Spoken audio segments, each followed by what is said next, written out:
Everybody lift up our hands to Him this morning.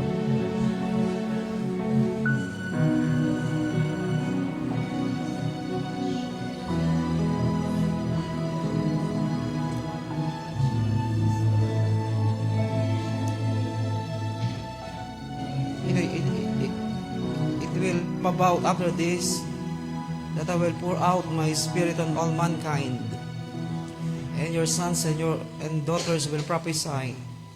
Your old men will dream dreams. Your young men will see visions. Even on the male and female servants, I will pour out my Spirit in those days.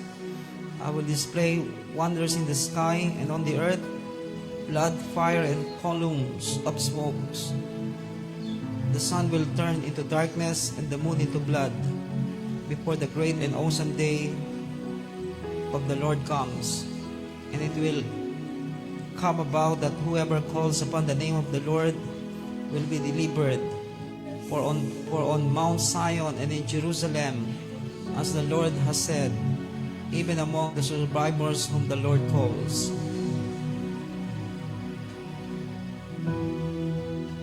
You know, I believe Pentecost is not just an event. Pentecost will happen once again. The Bible says, when the day of Pentecost had fully come, they were all together in one place. And suddenly there came from heaven a sound like a mighty rushing wind that filled the entire house, and divided tongue of fire divided on each one of them. And they were all filled with the Holy Spirit, and they began to speak in tongues as the Holy Spirit gave them utterance. I tell you, this is what will happen in the last days. The Holy Spirit will be poured out once again. The earth will be filled with heavens. Heaven will come to the earth.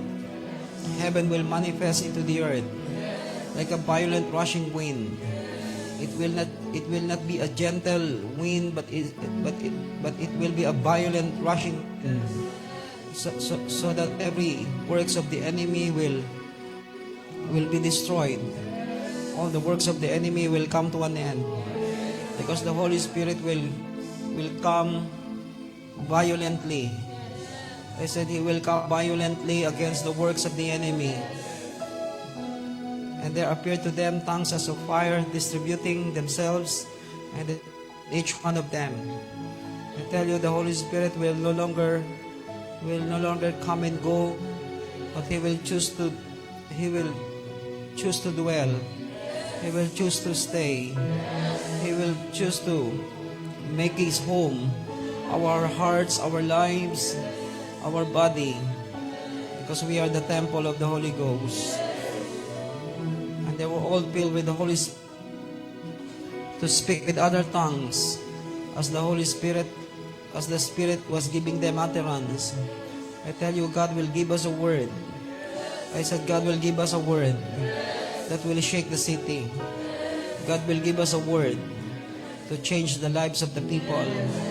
God will give us utterance that will touch the spirit of men, so that they will respond to the call, so that they will respond to the will and purpose of God upon their lives. I tell you, this is what will happen in the last days. And the world is celebrating the day of Pentecost. But the celebration will not just be a reminder of what happened in the past, but this celebration is a sign that these things will happen once again. And we are getting closer into that event. We are getting closer into the day of Pentecost that will happen to the whole world. The Bible says, in the last days I will pour out my Spirit upon all flesh, upon all mankind, to your sons and to your daughters, to your children's children. I will pour out my Spirit. Every flesh will be filled. Every young man and young woman will be filled with the Spirit of God. And there will be a first fruits on the ground that God will choose, so that they can become a forerunner of what God wants to do upon the ground. I prophesy this morning that we are part of the first fruit generation. We are part of the first harvest on the earth. During the time of Pentecost in the book of Acts, in the book of Acts chapter 2, they are the first fruits of the harvest on the earth. But God will make it happen again, that there will be first fruits on this nation. There will be first fruit that will experience the first hand of the touch of God upon their lives, because the Holy Spirit will be poured out once again. Lift up our hands and begin to pray in the Spirit right now. Lord, we want to be the first fruits. We want to be the forerunner of what you are about to do in the last days. Come on, open your mouth and begin to pray in the Spirit right now. Oh, Riyaraba Shandere Yandere Yandere Yande. Yendere Yalalama Shendere Yalalalama. Oh, we worship you, Lord. We worship you, we worship you. We worship you.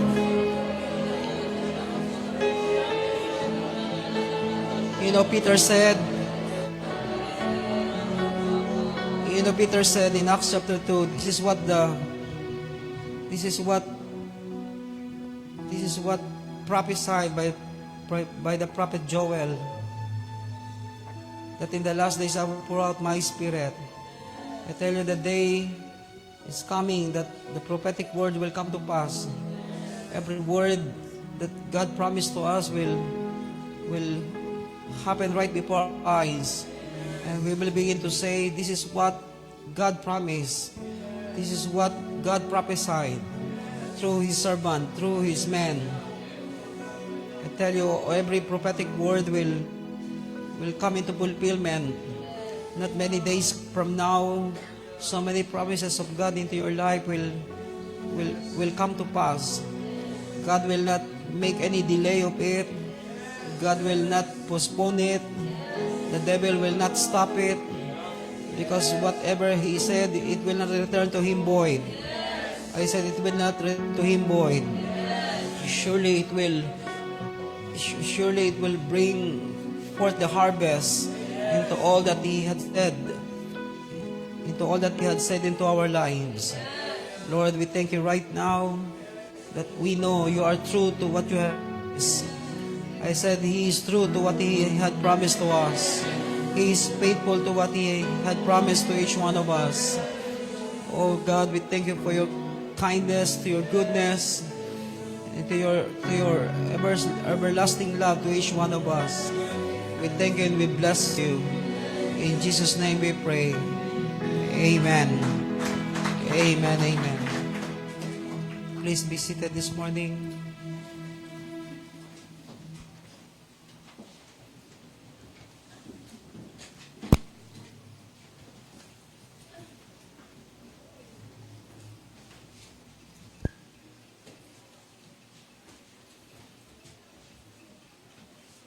You know, open your Bible in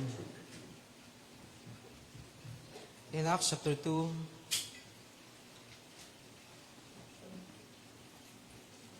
When the day of Pentecost had fully come,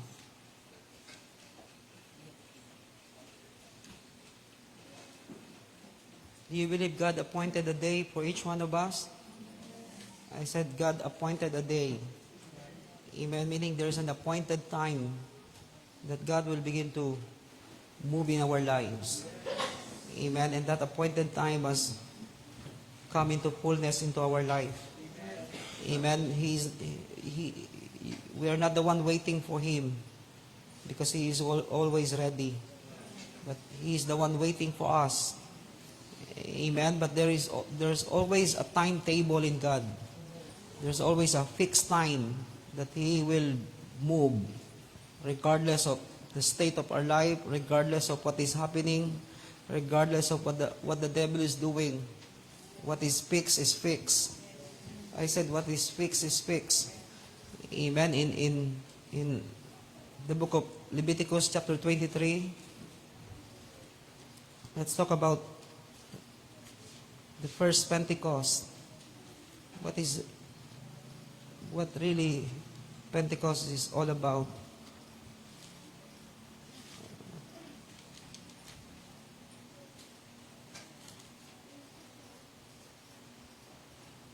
Leviticus 23 verse 15. You shall also count for yourselves from the day after the Sabbath, from the day when you brought in the sheep of the wave offering.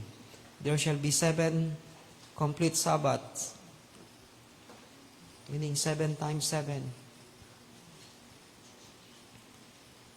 You shall count 50 days to the day after the 7th Sabbath. Then you shall present a new grain offering to the Lord. You shall bring in from your dwelling places 2 loaves and 2 loaves of bread for a wave offering, made of 2/10 of an ephah. They shall be a fine flour baked with leaven as first fruits to the Lord. That's why if we talk about Pentecost, it talks about the first fruits of the harvest.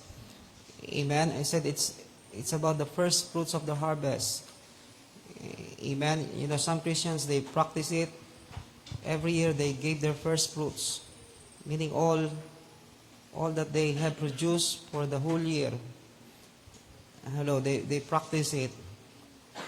In our church, I think only one church member who practice it every year.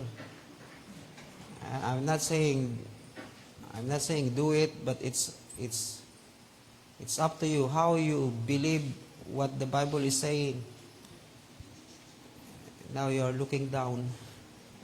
You know, every time we talk about giving, some of you cannot look at me with confidence. Are you giving? Okay. You become silent. You know, we talk about Pentecost. Pentecost is not, the first Pentecost is about giving the first fruits of their harvest. Hello. It's the first fruits of their harvest. Amen. Meaning when they saw all the harvest, the first harvest will be given to the Lord. Amen. They present it to God as a wave offering. Hello. That's why when the Holy Spirit when the Holy Spirit was poured out in Acts chapter 2, the 120 become the first fruits of the harvest. Amen. They are the one who received. They are the first one who received the Holy Spirit. Amen. They are the first harvest of God on the earth. Amen. The one who received the Holy Spirit, the one who manifested the power of the Holy Spirit. Amen. Write these things.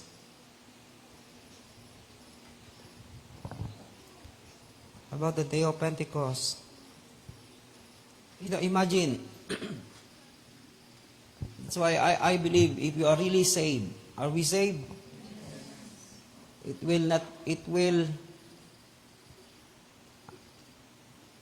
after 50 days, you must, some people, they receive immediately the Holy Spirit. The moment they are baptized with water, they receive the Holy Spirit. You know, those who have been saved, it must be after 50 days, you must experience the Holy Spirit. Hello. I'm not saying it's a doctrine, but at least we must have that kind of experience in our life. Amen. If we are truly saved, Pentecost must happen into our life. Amen. Because after Jesus resurrected from the dead, after 50 days, 40 days he had been with the disciples, then they need to wait for another 10 days. 40 plus 10, 50. Amen. Then they receive the Holy Spirit. So true believers, amen, ilang taon na, they don't have the experience of the baptism. No, if you are truly saved, you will experience it. Amen. I said if we are truly saved, we will have that experience in our life. We will have the Pentecost. Amen. We will experience the Pentecost that will cause you. Amen. That will cause our whole life. Right? These things. The day of Pentecost is a day of God bringing us together. The day of Pentecost is a day of God bringing us together in one place. The day of Pentecost is a day of God bringing us together in one place. You know, place is not just geographical place. Place speaks about state, condition. Meaning when the day of Pentecost, the Bible says when the day of Pentecost had fully come, they were all together in one place. Meaning they are in the same state. Amen. That's why I believe before the day of Pentecost, the day of Pentecost is a day that God will bring us together in one place. Meaning we will be on the same state. I said we will be on the same state, the same condition. Amen. The same heart condition. The same passion in our hearts for God. Because God will not be poured out in a place that people are not on the same ground. The same ground of expectancy. The same ground of faith. The same ground of passion for God. Amen. That's why the Bible says they were all together in one place. Places, God can move anywhere. God can move in any place. That's why when we talk about place, it's not geographical only, but it's a state.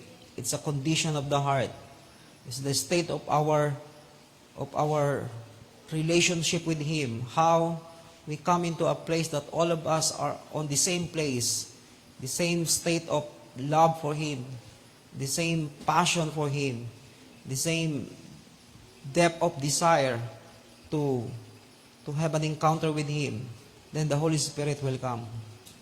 Amen. That's why the day of Pentecost is a day of God bringing us together in one place.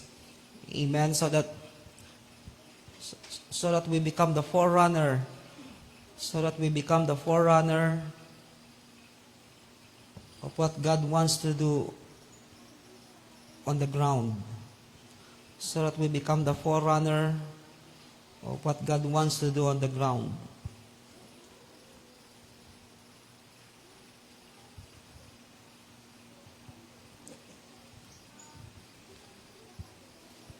That's why when the day of Pentecost had fully come, people who experience it, they become the forerunner.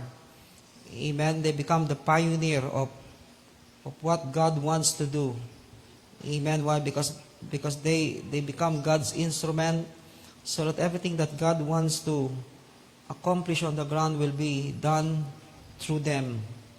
Number 2, write these things. The day of Pentecost will be for our family, relatives, and close friends to come together, to come to the knowledge of our Lord Jesus Christ. The day of Pentecost will be for our family, relatives, and close friends.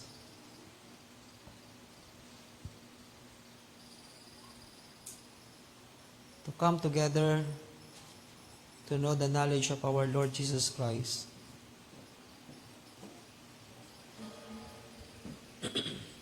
Sorry. Open your Bible in Acts chapter 10. Acts 10.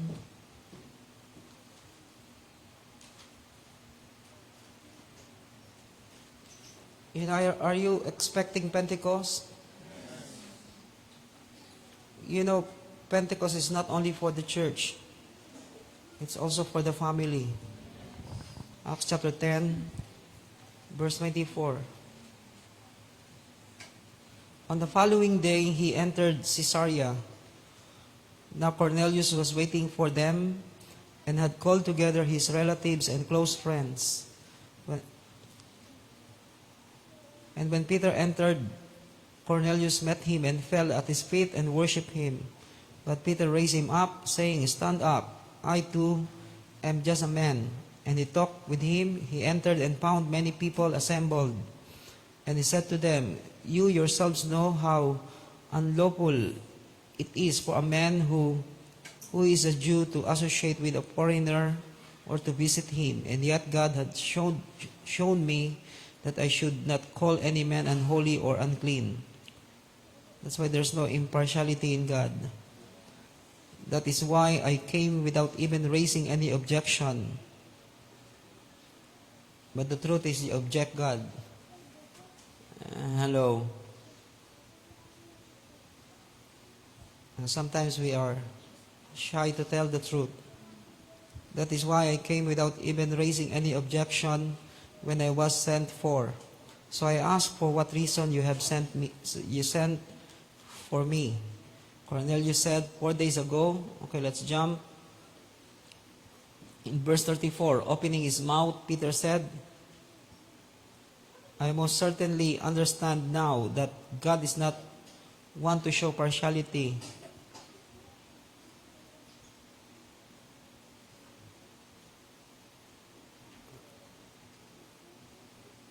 Let's read verse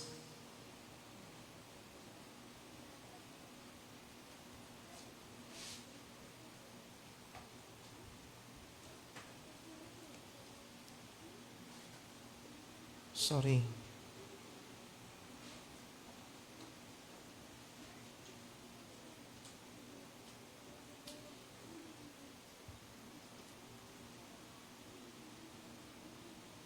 Okay, verse 44. While Peter was still speaking these words, the Holy Spirit fell upon all those who were listening to the message. Hey, imagine, the day of Pentecost is for our family. I said the day of Pentecost is for our family, for our relatives, for our close friends. Amen. That's why the day will come when we invite them to come together for the day of Pentecost, so that they too will experience the touch of God. Amen. The touch of God that we have experienced in our life. Amen. Do you expect these things? Yes. The final outpouring is not just about power and manifestation, but it's for our family. I said it's for our family, for our dear ones, for our loved ones, for our close friends, those who are dear to us, those who are close to us. They will also experience it. Imagine Cornelius facilitate all these people. Amen. He is the one who facilitate the gathering. He gathered all his friends, close friends, relatives, family's friends. Hey, imagine so many people gathered together to experience the outpouring, to experience Pentecost. Amen. That's why the day of Pentecost is for our family. Amen. For our family, for our relatives, and close friends. Amen. Write these things. Number 3. The day of Pentecost is the day of power. The day of Pentecost is a day of power, boldness, and courage. The day of Pentecost is a day of power, boldness, and courage. That's why when the day of Pentecost will come, we will become bold. I said we will become bold. We will become courageous. We will do powerful things. In Acts chapter 4,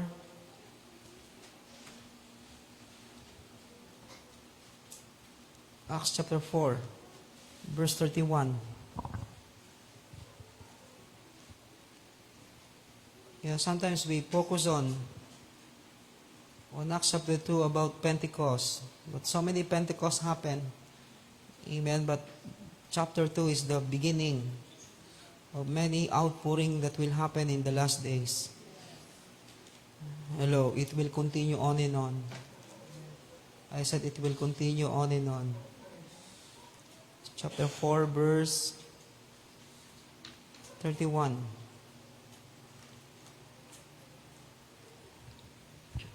And when they had prayed, the place where they were gathered together was shaken, and they were all filled with the Holy Spirit. Then another Pentecost happened, and began to speak the word of God with boldness. Amen. In verse 32, and the congregation of those who believed were of one heart and soul, and not one of them claimed that anything belonging to him was his own, but all things were common property to them. Hey, this is the result of Pentecost. Amen. They were of one heart. The Bible says, those who believe were of one heart and soul. Amen. And not one of them claimed that anything belonging to him was his own, but all things were common property to them. And with great power, the apostles were giving testimony to the resurrection of the Lord Jesus, and abundant grace was upon them all. Amen. In verse 33, and with great power, the apostles were giving testimony to the resurrection. Amen. In verse 34, there was not a needy persons among them, for all who were owners of land or houses would sell them and bring the proceeds of the sales, and lay them at the apostles' feet, and they would be distributed to each as they had needed. Amen. You know, there's a big difference who just come. There's a big difference to those people who just come to know God because they need God for themselves. And those people who want God because they want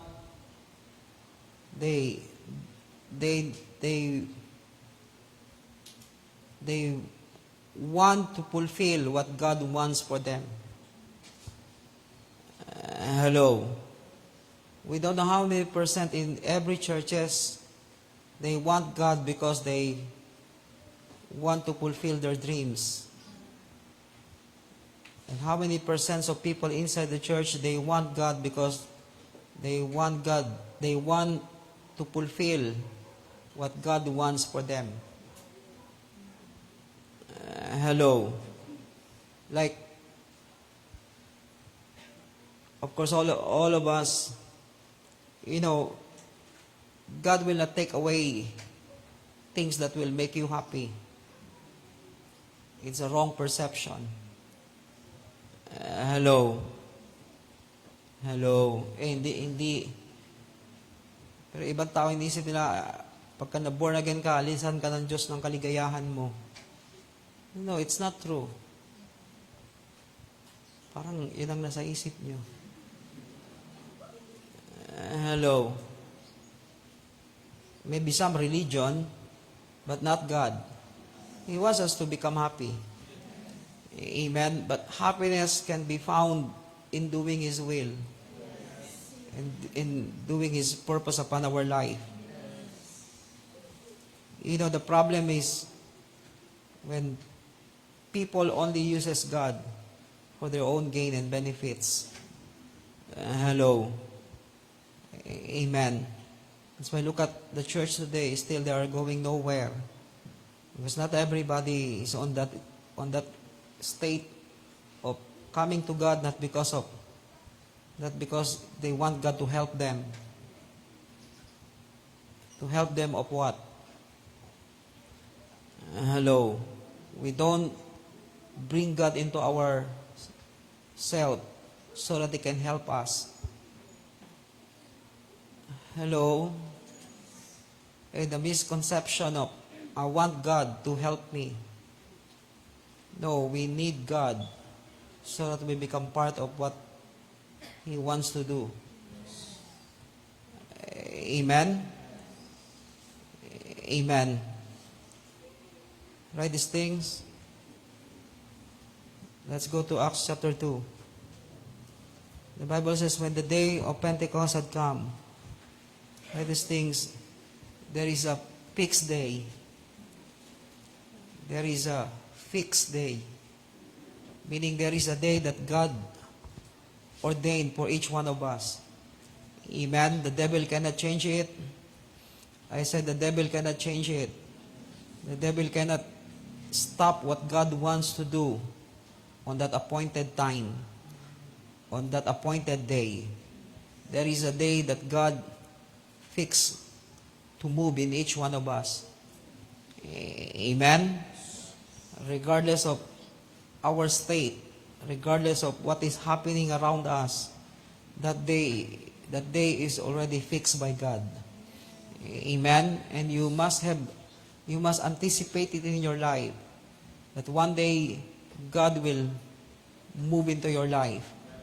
I said God will move into our life. That all the things that He wants to do, He will do it because that day is already fixed. Amen. Write these things. Not only a day. The Bible says when the day, meaning there is a day. Amen. There is a day that God will move. Number 2, there is a place. Meaning God will change the state of our life. Amen. There is a place that the state of our life will be changed. The condition of our life will change. Not forever we will be like this. I said not forever we will be like this. There will be a place that everything will change in our life. I said everything will change in our life. The state of our lives will change. The condition of our hearts will change. The state of our emotion will change. Everything will change. Amen. That's why the Bible says when the day of Pentecost had come, they were all together in one place. Place, meaning that there is a place that God will bring us in, that everything will change in our life. Amen. Amen. Write these things. There is a sound coming from heaven. There is a sound coming from heaven. It's a violent rushing. It's a violent rushing wind. There is a sound coming from heaven. It's a violent rushing wind. Meaning the day of Pentecost is about the sound coming from heaven, meaning there will be a message that is coming that will revolutionize our spirit. Amen. The day will come when you hear His voice. When this sound comes to you, it will make you violent against the works of the enemy. Hello. The Bible says there is a sound coming from heaven. This sound must come to us. I said this sound must come to us. This voice must come to us. Amen. The word must come to us. The voice of God must come into our life. Because if this sound will not come to us, then the Bible says, suddenly there came from heaven a noise like a violent rushing wind, and it filled the whole house where they were sitting. That's why the sound must come into our life. Amen. So that we become violent against the works of the enemy. Amen. That will revolutionize our faith, revolutionize our heart for Him. Write these things. There is an infilling there is an infilling in the day of Pentecost. There is an infilling. Meaning when the day of Pentecost will come, all of us will be filled. I said all of us will be filled. Filled with what? Filled with the Spirit. Amen? Not filled with all kinds of nonsense things, but filled with the Spirit. Hey, imagine. Can you imagine what happened in Acts chapter 2? Can you imagine these things? Imagine there is a day. There will be a day in the church. Amen. Every church has a day that God fixed. A day of visitation. I said a day of visitation. Number 2, there is a place, meaning the church will come into a place of unity, a place of oneness, a place of every state of their life will begin to change. Hello. Amen. Then there is a sound that is coming, a violent rushing wind. Amen. That will revolutionize every hearts of men. Amen. Towards the will and purpose of God upon their life. Amen. Then there is an infilling, meaning every one of us will be filled. There will be no empty vessel inside the church. I said there will be no empty vessel inside the church. I said, if you look at people inside the church, amen, they are empty. Yung iba walang laman. Hello. Especially young people, you must be filled. I said, we must be filled. Amen. Young people today, if you don't guide them and watch over their life, they can easily go astray. Amen. Daling maligaw. Hello. Young people, are you strong? Are you dedicated? Are you committed? To whom? It must be for God. Amen? Amen. Some people, they are too committed to send message to somebody. Hello. They will not forget to send message every day. Our commitment must be for God. Amen. Minsan ito yung mahirap talagang pigilin sa mga mga kabataan. Sabi, di ba kayo dumaan sa ganyan? No, we know how to, we must become mature to handle those kind of things in our life. Hello. Yung mga bata ngayon, hindi ko alam kung, hindi pa naman uso yung kantang di makatulog sa gabi. Nung panahon namin, yun yung kanta. But still, we can sleep. Mga bata ngayon, di makatulog sa gabi. Hindi ko alam kung sinong iniisip. Hello. Sino ba iniisip nyo? Si Jesus ba? Hello. Bigla kayo naglilingunan sa likuran. Look at yourself. Hello. They're trying to explain yourselves to others. Young people, are you listening? Amen. We must be filled. Filled with passion for God. I said filled with passion for God. Filled with our love for God.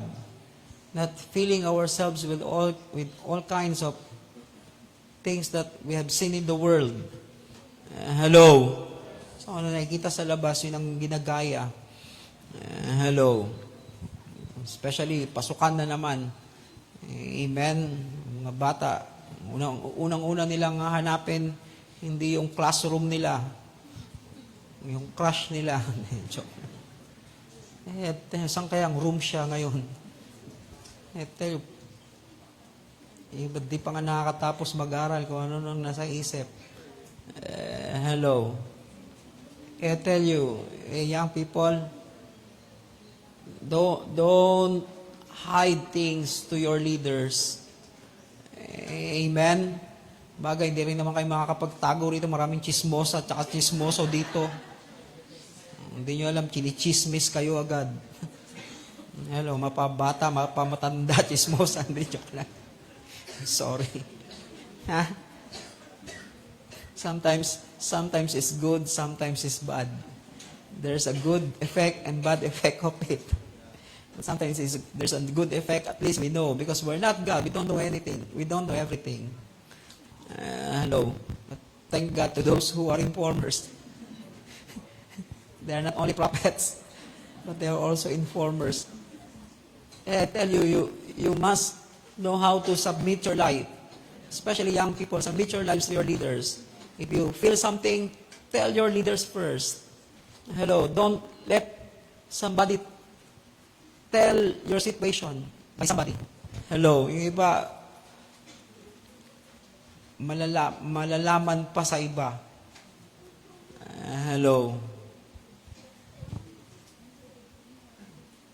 Parang yung mga may edad na napapatingin.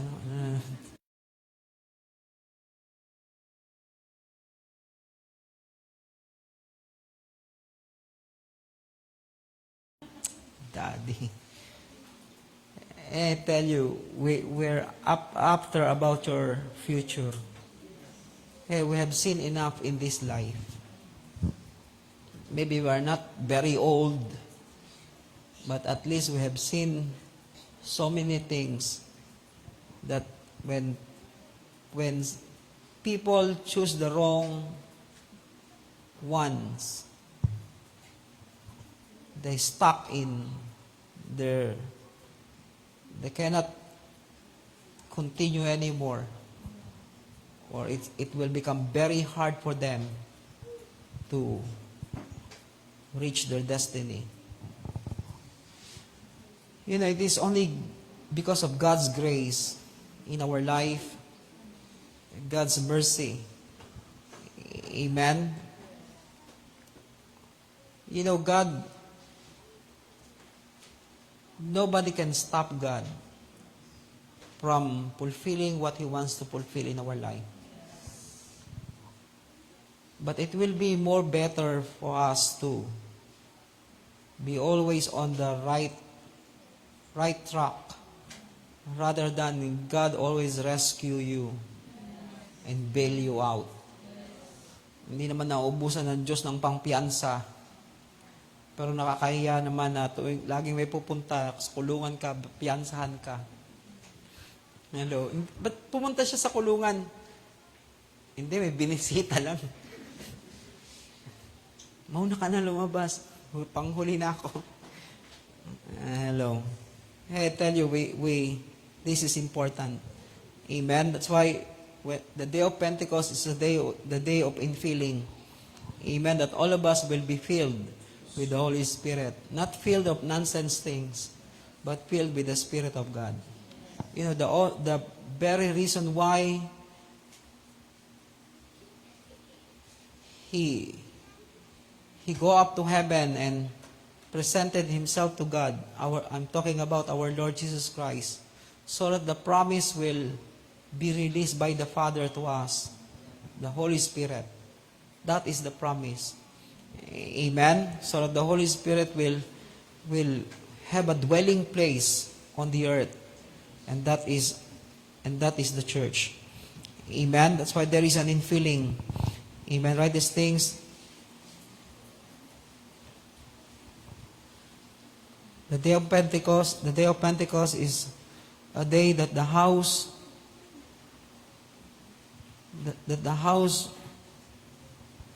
will be filled with what heaven is pouring. The day of Pentecost is the day that the house will be filled with what heaven is pouring. Imagine every house, every family will receive what the heaven is releasing from above. Amen? I tell you, it's not for religious people. It's for every house. Every family will be a recipient of what the heaven is pouring out.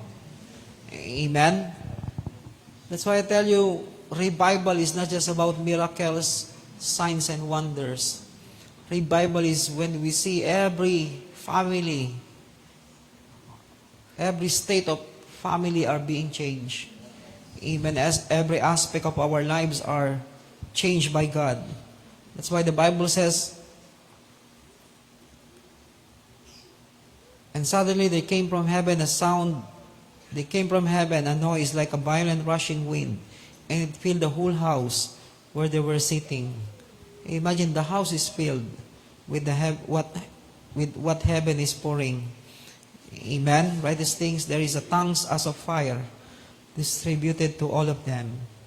There is a tongues as of fire distributed to all of them. Meaning all of us will be on fire. I said all people will be on fire. Amen? Hey, imagine all of us are on fire for God. Hey, can you imagine the church one day, every people are on fire with God? I tell you, the devil will become afraid. I said the devil will run away, pack his thing out of the city. Amen. Why? Because everybody is on fire. None church member have no fire of the Holy Spirit in their lives, in their hearts. Hello. Kaya minsan, di ba, minsan sa church, yung iba maapoy, yung iba may dalang tubig. Hello. That's why nothing happened to the church. Yung iba ay nag-aapoy, yung iba naman ay firefighter. Yung iba bumbero. They want to stop the fire. Hello. Yung iba naman, iba yung apoy. Hello. We must have the fire of the Holy Spirit, not having a strange fire. Hello. Amen. There is a tongues as of fire distributed to all of them. Hey, this is a literal fire from heaven. Hey, imagine the church carry the literal fire from heaven. It's a holy fire. Hey, do you have imagination? Hey, imagine the day of Pentecost. This is the scenario on first Pentecost that had happened in the book of Acts. And it will happen again. I said it will happen again. Amen. Imagine tongues as of fire. They see it with their naked eye. They see it on each one of them. Everybody has a tongues as of fire on their head. Amen. Why? Because the Holy Spirit is filling them, empowering them, inspiring them. Hello. Hey, what a church, what a powerful church it will be when that things happen. Hello. But for people, they are just coming to church so that they can sing some song, make them feel good, and become blessed, and God will help them. God will fulfill, answer their prayer for their personal desire. That's it. But the first church is different. Hello. They are filled with the fire from heaven. Amen. And that fire caused them to do powerful things. Amen. And the Bible says it rested on each one of them. Meaning the fire did not depart anymore, but rested on each one of them. Amen. Not like what happened to the people in the church today. Ngayon, maapoy. Isang linggo lang, nagyayelo. Hello. Amen. No, the fire will never die down anymore. When the day of Pentecost come into fullness in our life, the fire will not die anymore. Amen. It will continue. It will become on fire forever for God. Amen. Hello. That's why we are not yet experienced this kind of Pentecost, because the fire rested on each one of them. But look at the people. They are on fire today. Next Sunday, they are out of fire. Why? Because they have not experienced the real Pentecost. Because if we really experience the real Pentecost, we will become consistent with God. I said our fire is consistent. Our passion is consistent. Our love for Him is consistent. Amen. Why? Because it will rested on you. I said it will rest on you. That's why the Bible says it rested on each of them. Amen. Do you read that scripture? Amen. In verse 3.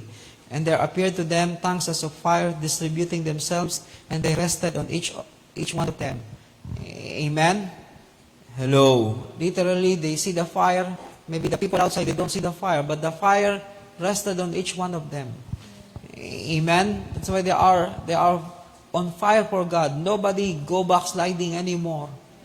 I said, nobody go backsliding anymore. Hello, iba nag-iisip pa, kailan kaya magkakaroon ng pagkakataon para makapag-backslide? Para magawa ko naman yung gusto ko. Nobody is preventing you.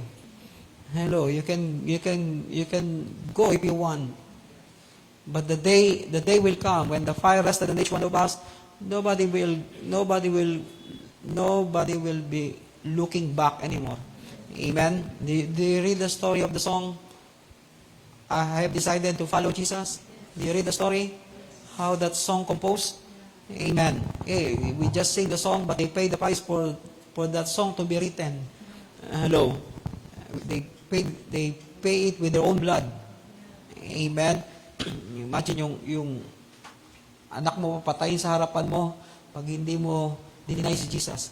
But the mother and the father said, no, we already decided to follow Jesus. No turning back. No turning back. Hello. Ngayon, hindi. Pag sinaway mo pa lang, hello. Pag sinaway mo na, tatalikod na agad kay Jesus. Saway pa lang yun. Hello. Pwede wag ka muna manligaw. Magbabackslide agad yan. Hey, imagine, it's a simple thing. That's why all kinds of versions singing the song, I have decided to follow Jesus. Do you hear so many versions?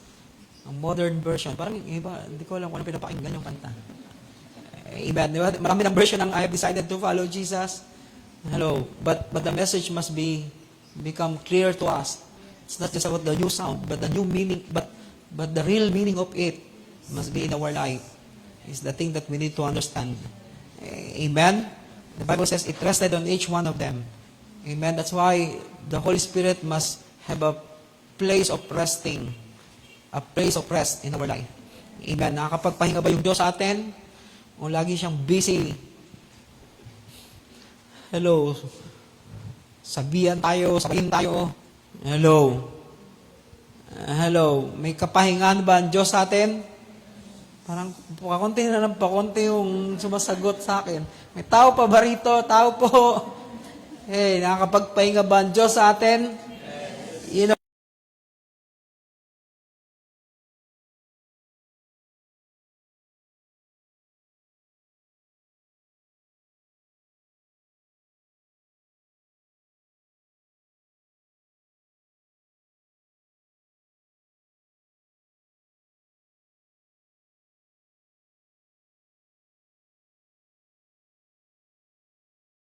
God rested on the seventh day. Why He rested? Because He finished all His work.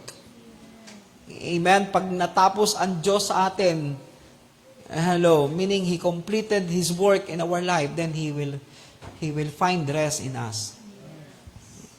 Hello. Hindi pa rin makapagpahinga ang Diyos kasi hindi pa rin siya tapos. Hello. Still so many works that He need to do in our life. But the day will come, He will find rest in us. Amen? I said He will become His resting place. Amen? Become a dwelling place.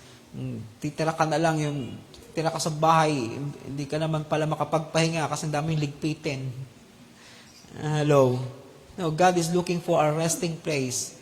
He is not looking for a place that He will do all kinds of work inside. He is looking for a resting place. Amen? Kaya anong hinahanap ng Diyos? Bahay na mapagpapahingahan. Hello. That's why wag niyong utusan ng Diyos kung ano yung dapat niyong gawin sa buhay niyo. It's your job to clean up your life, to make your life right before God. It's not His job, it is our job. Hello. So that when we do all the things that is necessary into our life, then He can find rest in us. Amen. He can choose our life as His dwelling place. Amen. That's why it rested on each one of them. By these things, the Holy Spirit filled them. Imagine, this is the day of Pentecost. Amen. The day of Pentecost is a day, meaning there is a fixed time that God will move in your life. There is a fixed day of visitation. There is a place, meaning there is a change of state, change of condition. There is a sound, meaning there is a voice that will come to us.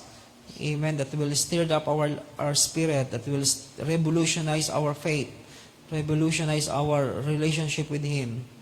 Amen. There is an infilling, meaning that God will fill us into the overflowing.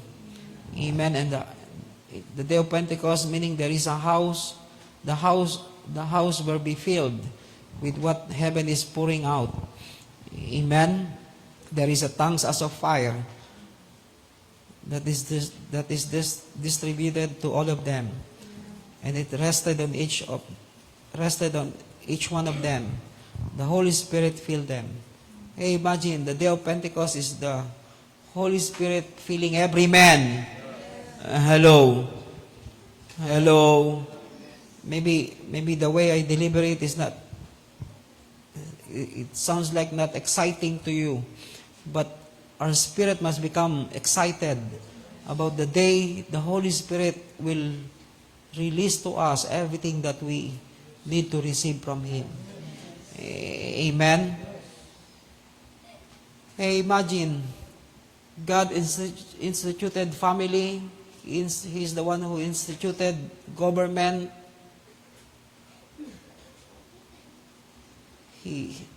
But the church is the one who gave His life. When He instituted the church, He gave His life so that the church will be instituted here on the earth. Imagine how special the church is to God, to our Lord Jesus Christ. Amen? That He released the Holy Spirit to the church so that the church will become a powerful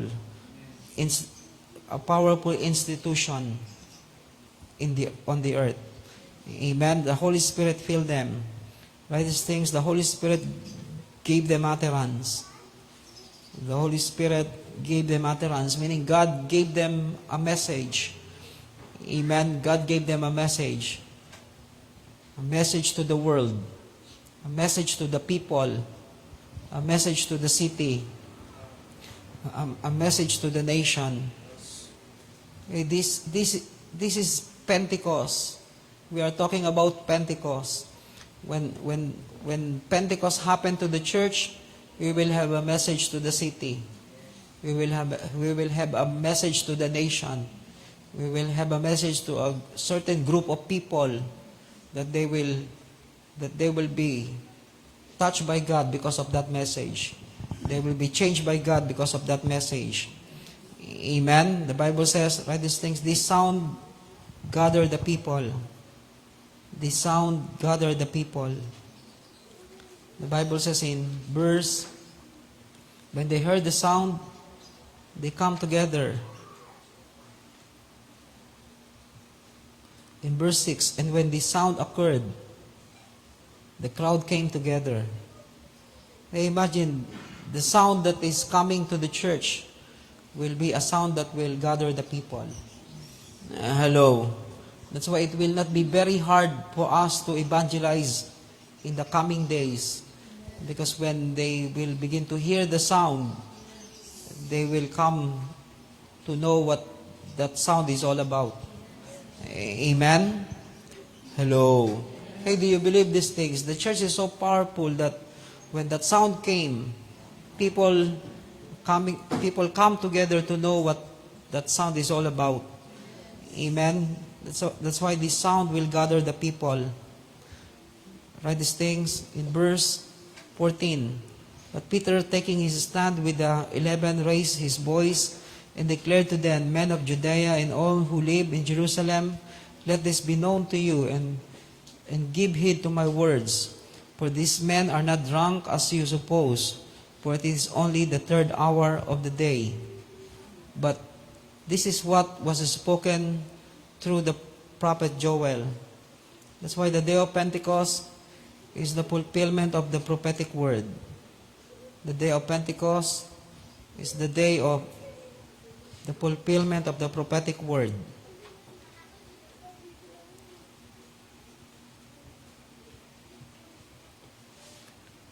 That's why every prophecy will come to pass. Amen. The sign that Pentecost is about to come, the prophetic word is coming to fulfillment. Amen. Every prophetic promise will come to pass. That's why don't ngayon, dami na naman.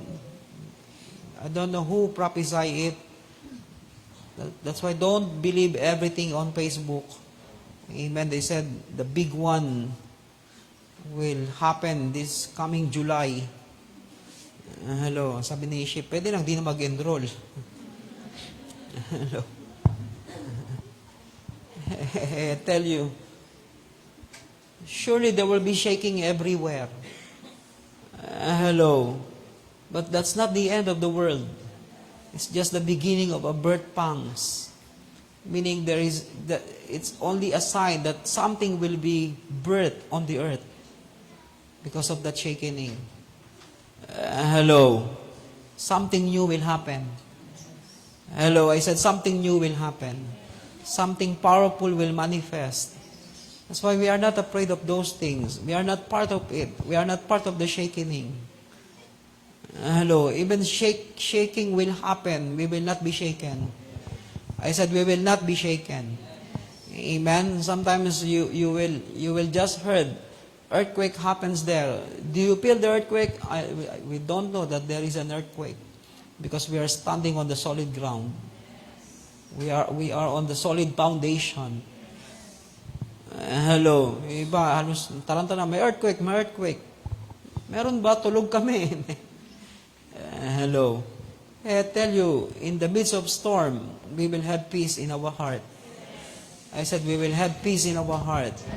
I'm not saying don't pray, but we pray not out of fear. We pray according to what God is saying and what God is putting into our hearts. Amen. But people are praying because of fear. Hello.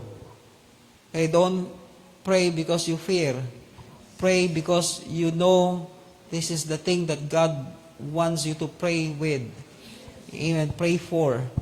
Amen. Rather than you pray because you fear these things. Hey, don't have the fear of negative things. Have the fear of God inside. Amen. Amen.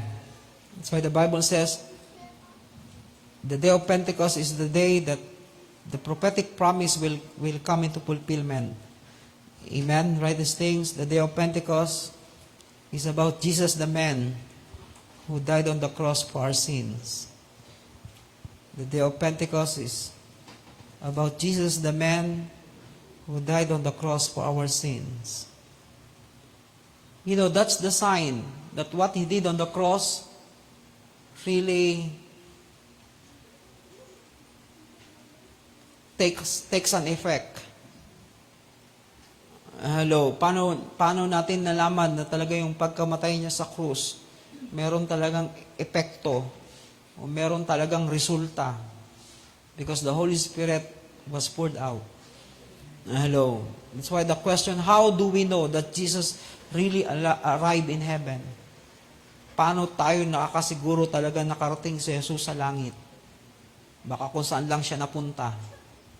Hello, naalala niyo si Elijah? Diba nang si Elijah ay kinuha na ng Diyos ng chariots of fire. Sabi ng mga sons of the prophets, pahanap natin. Baka kung saan lang siya tinapon ng Diyos. Baka napunta lang siya sa bundok o sa burol o baka tinago lang siya ng Diyos sa kuweba. Why? Because they knew that things can happen.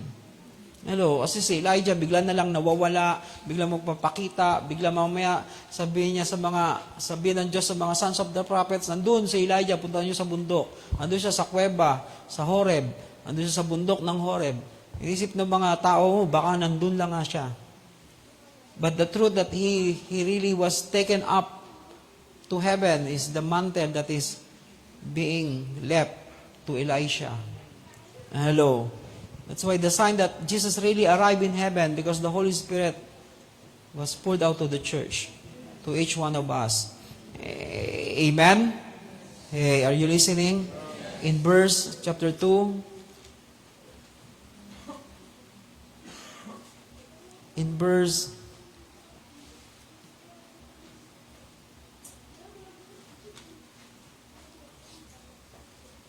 22. Men of Israel, listen to these words. Jesus the Nazarene, a man attested to you by God with miracles and wonders and signs which God performed through him in your midst, just as you yourselves know. This man, delivered over by the predetermined plan and foreknowledge of God, you nailed him to the cross by the hands of godless men, and put him to death. But God raised him up again, putting an end to the agony of death, since it was impossible for him to be held in its power. For David says of him, I saw the Lord always in my presence, for he is at my right hand, so that I will not be shaken. Therefore my heart was glad, and my tongue exulted.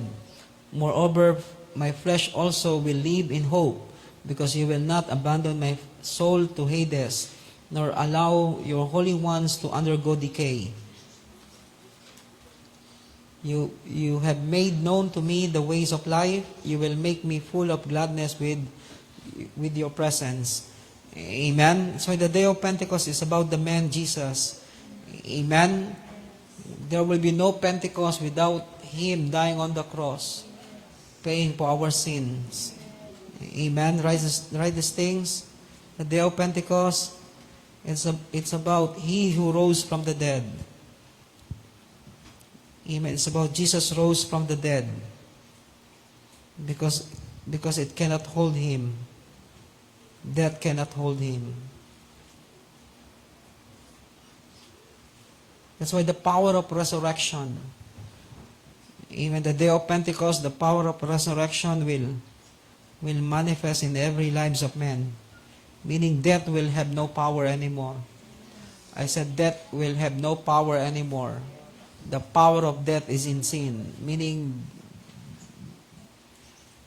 the sting of death will no longer operating in our life. Right? These things about Pentecost. The day of Pentecost is about he is now seated at the right hand of the Father. He is now seated at the right hand of the Father, receiving the promise, the release of the Holy Spirit to those who believe in him. He is now seated at the right hand of the Father, receiving the promise, the release of the Holy Spirit to those who believe on him. That's why the day of Pentecost is so powerful, because now he is seated at the right hand of the Father. And the Bible says we are seated together with him in the heavenly places. Hey, do you understand Pentecost? Pentecost is not just about we receive the gift of tongues, we are shaking. Now we are speaking another tongues and we feel goosebumps. No, it's more than that. The Pentecost is about he now seated at the right hand of the Father. Amen. All power and authority was given back to him. Hello. Meaning the devil has no power anymore. He has no authority anymore. Hello. He's the one, God is now the one who have the full control of everything. Amen. Everything that the devil has stolen is now returned by God. Returned to our Lord Jesus Christ. Amen. By God the Father. Amen. Write these things. The last point. The day of Pentecost is about he is waiting to what the Father pledged to him. He is waiting to what the Father pledged to him. That all his enemies will be a footstool to his feet. Now he is waiting to what the Father pledged to him. That all his enemies will be a footstool to his feet. Hey, all these things is in Acts chapter 2, when the day of Pentecost. The Bible says in verse 34, for it was not David who ascended into heaven, but he himself says, the Lord said to my Lord, sit at my right hand, until I make your enemies a footstool for your feet. Therefore let all the house of Israel know for certain that God has made him both Lord and Christ, this Jesus whom you crucified. Hey, imagine, all this message came out because of Pentecost. And this is not just a message. This is the state of the church. I said, this is our state. This is our place. That is our place.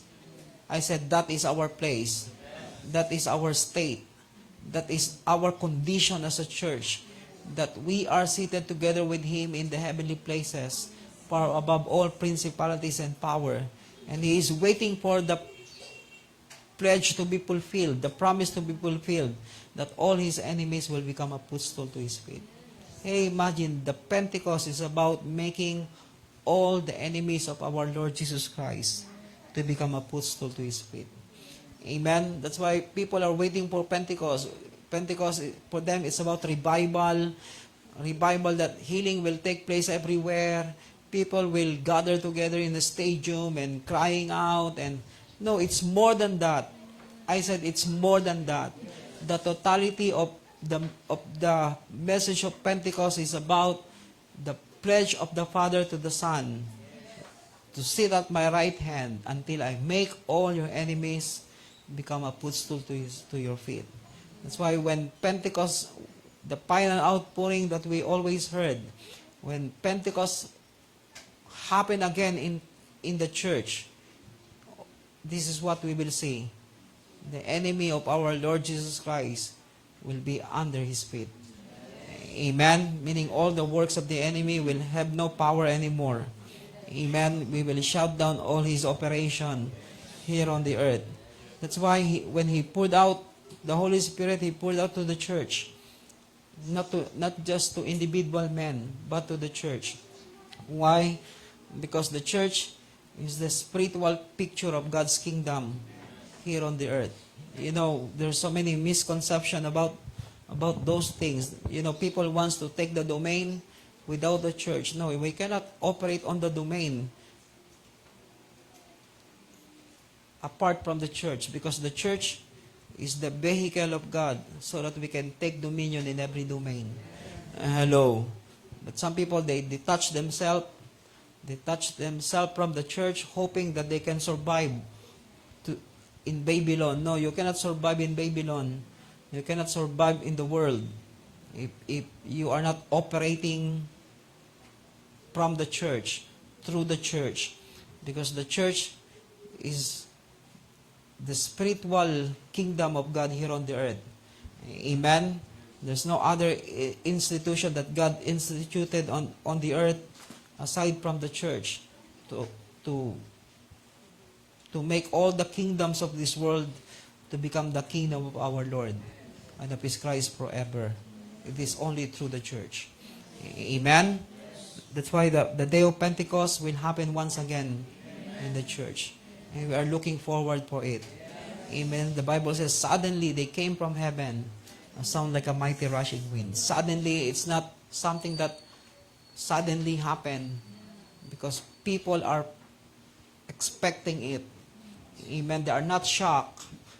They are not surprised when the Holy Spirit came. Why? Because they are waiting for it for so long. Because they know it's a promise. They receive it as a promise. Amen. It's not something that surprised them. That's why it will not be a surprise to us when He comes literally, tangibly in our midst. Hello. I don't know if it is a dream or a vision. You know what? While I'm preaching, I just said, there's a fire on your head. Fire. I see literally. And you begin to look one another and you see it also. The fire in our head. The fire in our life. I tell you, it will really happen. It's not something that we feel. It's also something that we will see. Because the spiritual side is only invisible to those who have, to those who are spiritually blind. But to those who are spiritually, to those who have a spiritual eye to see, they can see it with their naked eye. I will repeat it again. The spiritual world are only invisible to those who are spiritually blind. For some people, angels are just a word. But those who are not spiritually blind, they can see. Hello. That's why God must open up our eyes.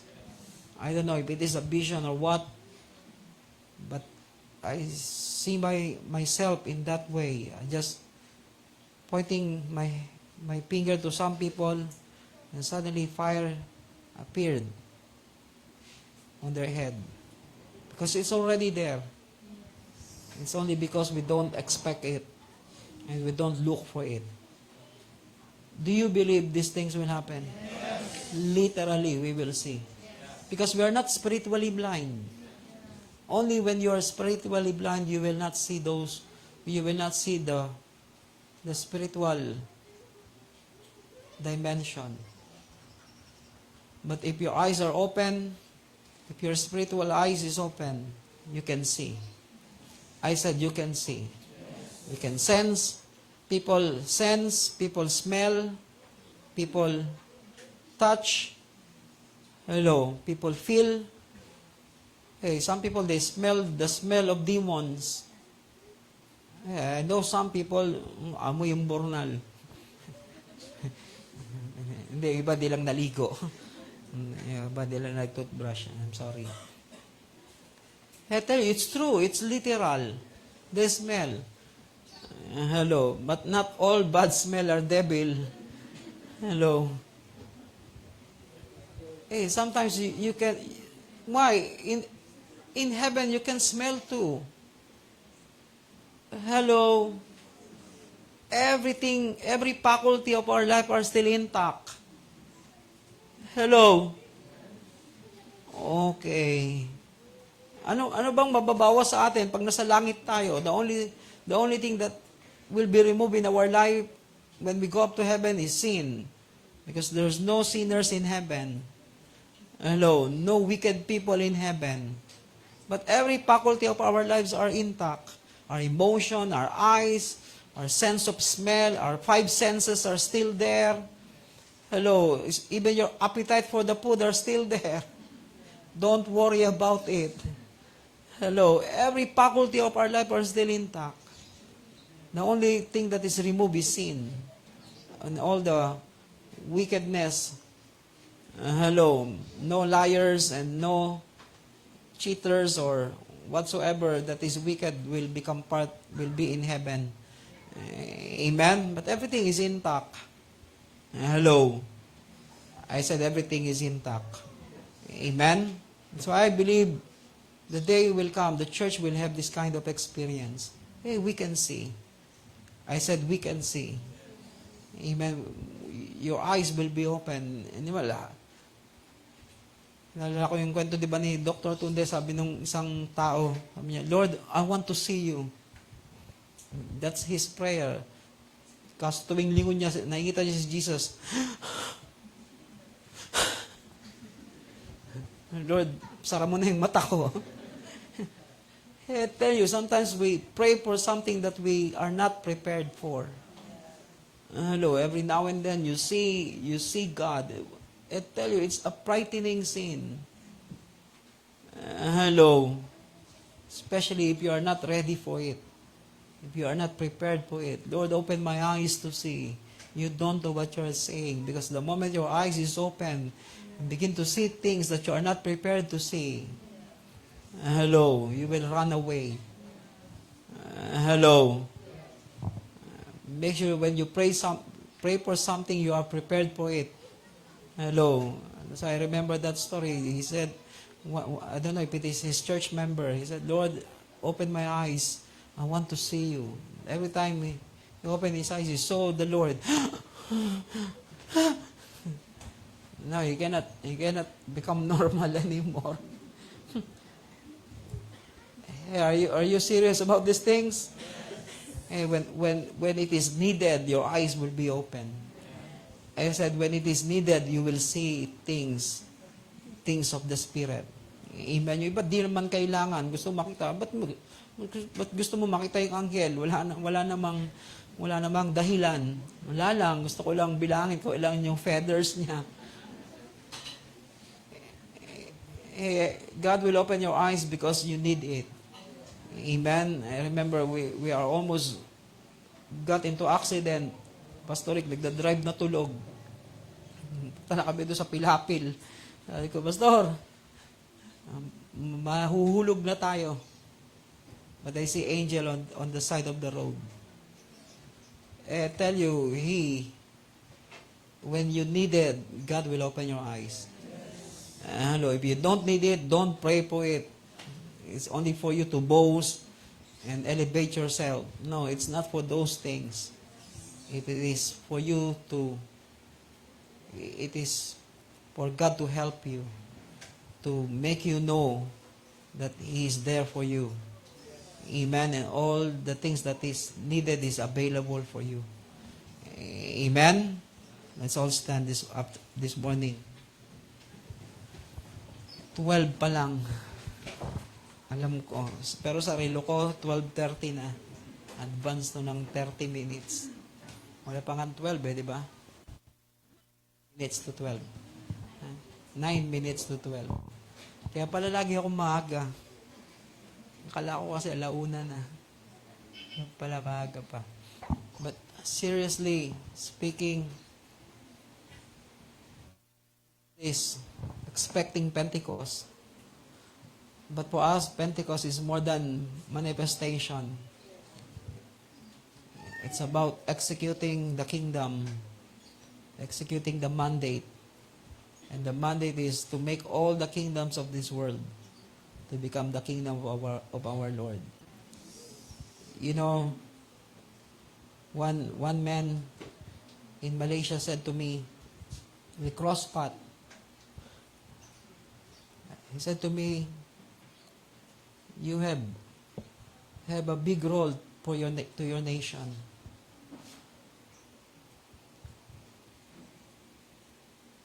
You heard it to me many times.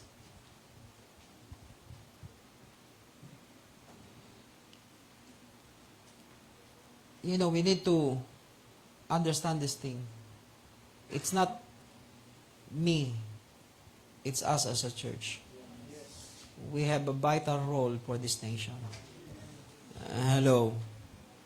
Amen? I said we have a vital role to bring change into this nation. That's why our design is different from others. God designed us differently. We deal with our people differently. That's why you have to understand it.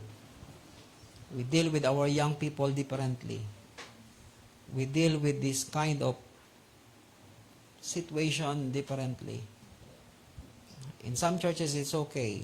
You know, in some pastors, or some pastors they are the one who pushing their people to have boyfriend or have a girlfriend.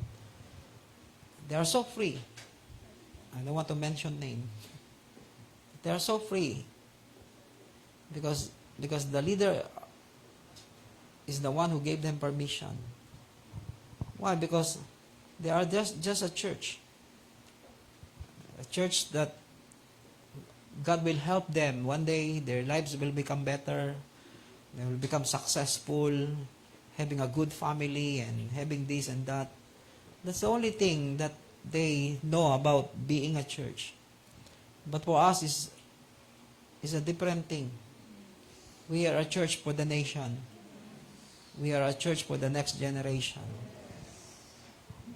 And we're not taking it, and we're not taking God just to help us, to bring us to where we want and what we want. We want God because we want to become part of what He wants to do.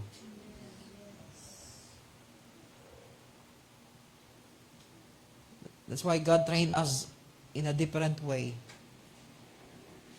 Everything is like we are not normal compared to others. Nakita nyo ba yan minsan? But we are not abnormal. This is the normal way of God dealing us because of the assignment God gave to us. Amen? Hope you understand these things. Nakasalubong, nakausap niyo ibang tao, ba't sa inyo ganyan? Sabi ng isa, doon ka na lang umaten. Tingnan mo sila malaya. At pwede ka mag-inom, pwede ka rin hello. Ano sabi nung isang nagsisigaw dito. Ay, alam ko, mga adik sa barangay. Ganito, adik. He mentioned names, and some of the names that he mentioned, they are Christians. Sabi niya, alam mo ba't pwede yun dun? We can become part of other church and feel free to live the way we want to live. But in this church is deep because of the assignment God gave to us. You know, God is so kind to us. I tell you, we fall short sometimes. We don't come up into that measurement, but still God is faithful to us. Still God is not giving up to us. It is not because we are strong, we are talented, we are skillful, we are somebody into this world. It is because He believes in us. We are not perfect. We are not always on doing everything He wants, but still hoping one day we will understand why He did us this way. Amen? Amen. I tell you, the promise of Pentecost is all of us will be filled, and the fire will be rested, and will become His dwelling place. Then we will make all His enemies become a footstool to His feet. Do you know the song? We will make all His enemies your footstool. We'll subdue all the kingdoms of the world. For the power. Minsan, pag kinanta mo, naalala mo yung words. For the power.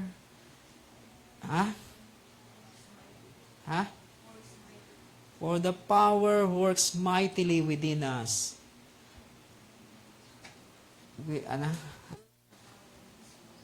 By the power of His word and His praise. Amen. If we are just thinking about the church that will bring us to heaven and bring us into green pastures, we don't have to be like this. Just pray, attend church, pay some tithes, and have a good life. Live in a green pastures, in a green grass of home. Hey, imagine serving God for almost 40 years.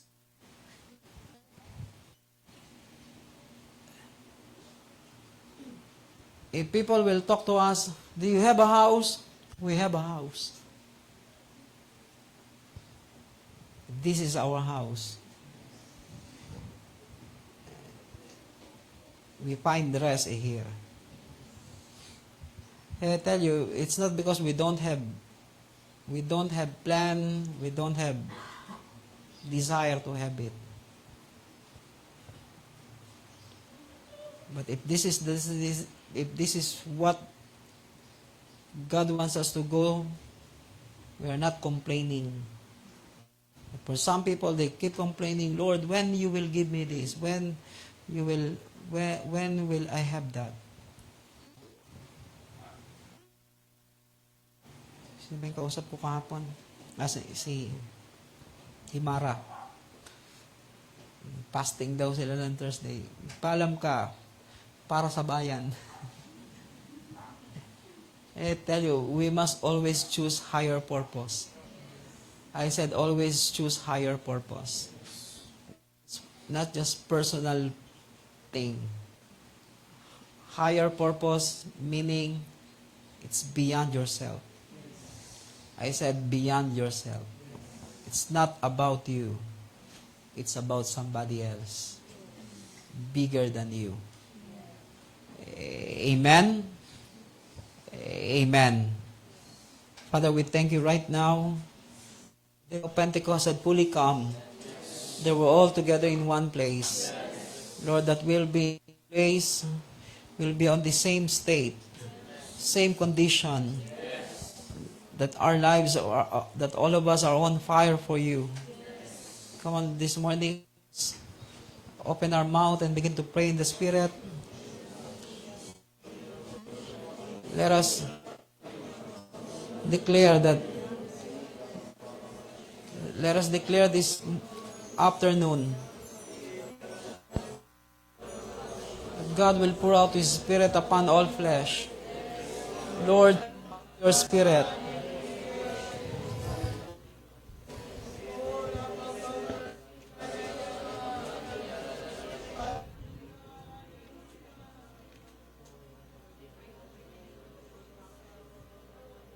Great awakening in every nation. Great awakening in every church. Great awakening in every heart. Oh Lord, right now, we declare right now that there will be great awakening. Oh, we prophesy for the outpouring of your Spirit. Oh, we worship you. We worship you, Lord. Oh, we worship you.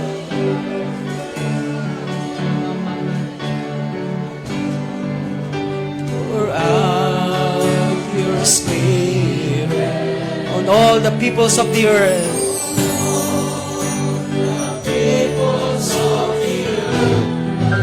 Oh, let your sons and your daughters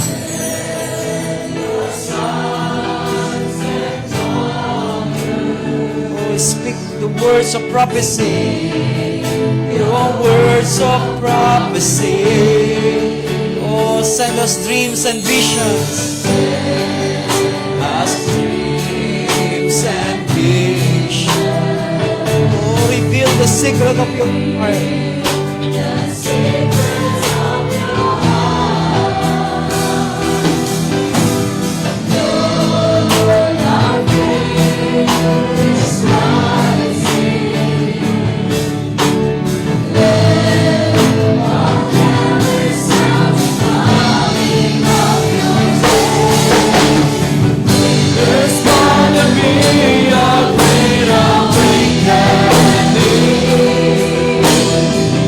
There's gonna be a great revival in our land.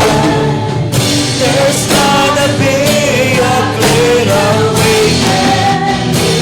Oh, it will be for our family, for our relatives, for our close friends, those who are dear to us.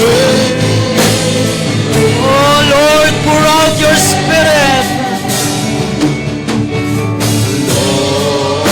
Pour out your Spirit on all the peoples of the earth. The peoples of the earth. Oh, let your sons and your daughters speak the words of prophecy. Your words of prophecy. Oh, send us dreams and visions. As dreams and visions. Oh, reveal the secret of your heart. The secret of your heart. Lord, is rising. Let all heaven sound the coming of your name. Oh, there's gonna be a great awakening. A great awakening. There's gonna be a great revival in your land. There's gonna be a great awakening. And everyone who calls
great revival in our land.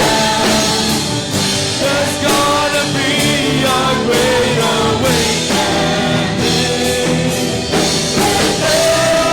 Everyone who goes on kingdom, they will be.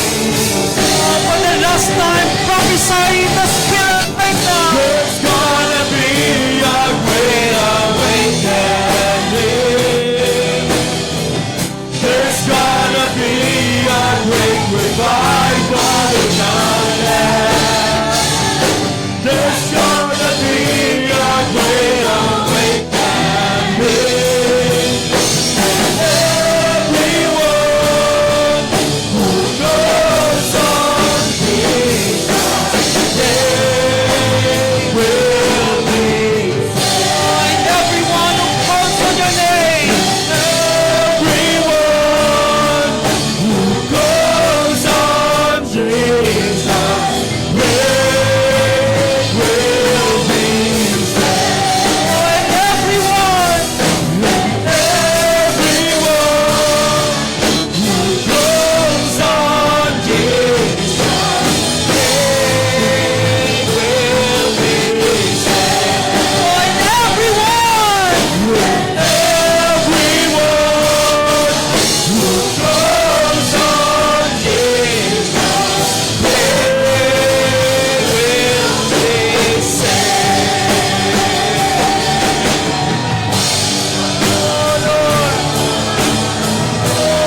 Pour out your Spirit upon every family.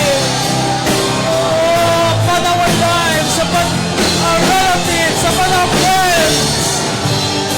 In every house, in every city, in every nation. Bora, bora, bora, bora, bora. Sikiriyaka, ba, ba, ba, ba, ba, ba, ba, ba, ba, ba, ba.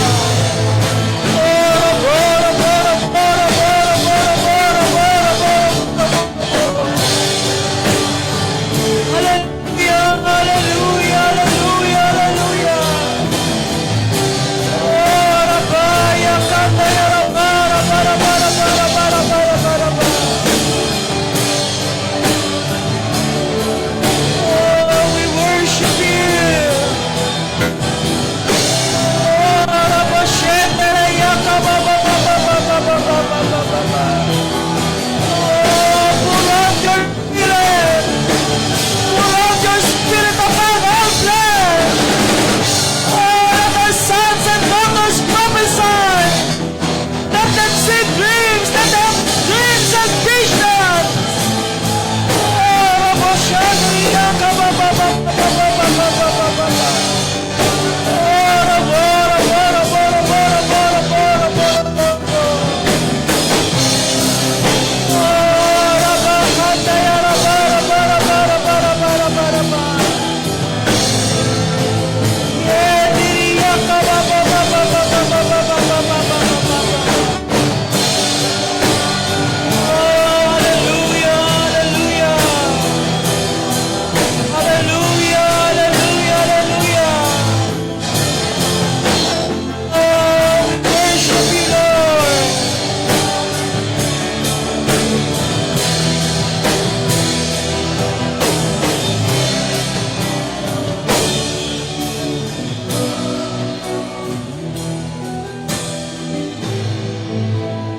Hallelujah, hallelujah. I tell you this, Pentecost will make us the first fruits, will make us the forerunners, will make us the pioneer of what God will do. That day will bring us into a place of being in one place, being in one heart, being in one vision, being in a place that is standing on the same destiny.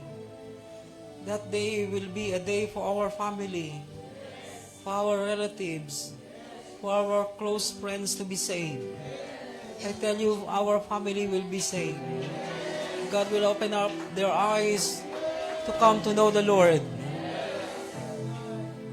I said God will open up their eyes to come to know the Lord. They will be saved. Oh, I said they will be saved. They will be set free from the bondage of religion, false religion, false belief. Be set free in Jesus' name. Even our relatives, our close friends, they will come to know the Lord. And all of us will be happy. Because all those who are dear to us will come to know the Lord. And they are saved with us. And fulfilling the same mandate and running the same race with us. That they will become courageous, will become fearless in doing what He wants us to do. Right now, we thank you, Lord. The day of Pentecost is our portion. We will see it with our eyes. We will experience it with our life. That we will be filled with the Spirit. We will be empowered by the Spirit. And your Spirit will rest on each one of them. It will become your home. It will become your dwelling place. It will become a place of your operation. We thank you and we bless you, Lord. Oh, let our sons and daughters prophesy. Our young men and young women will dream dreams and see visions. In Jesus' name. Oh, Lord God, that the Spirit activity will become so strong in each one of us in this place. That our eyes will be open to see the things on the other side that will excite us more, empower us more, inspire us more, that what we are doing is real, what we are saying is real, what you are doing in our life is true. It is invisible to others, but it become visible to us because our eyes are open, because we are not spiritually blind, because you allow us to see things and you open our eyes to see. Lord, bless your people, I pray. Bless all the works of our hands, I pray. Lord, we thank you for your hands of protection. We thank you for health and healing in Jesus' name. That even our relatives will be healed. Our loved ones will become healthy, strong and mighty. In Jesus' name we pray. Amen. Amen. Amen. Amen.